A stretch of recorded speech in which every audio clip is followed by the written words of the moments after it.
نسيت؟ نسيت تاني؟ انت عندك زهايمر ولا ايه؟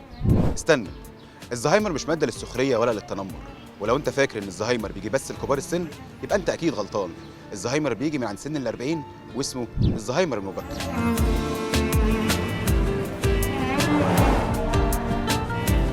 الزهايمر هو المرض الوحيد اللي حواليك هم اللي بيعرفوا ان انت عيان، مش انت اللي بتعرف من نفسك.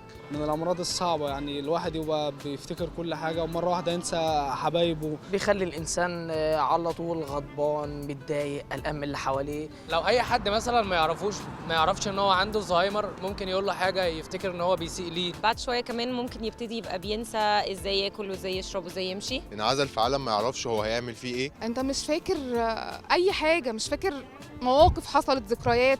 فاكرينهم ولو نسيونا. مش هنسيبكم ولا همنا. مهما نسيته أكيد فاكرين. مفيش ازمات وملهاش حل. مهما نسيته أكيد فاكرين. بذكائك وصداقتك هنكمل تجهيزها.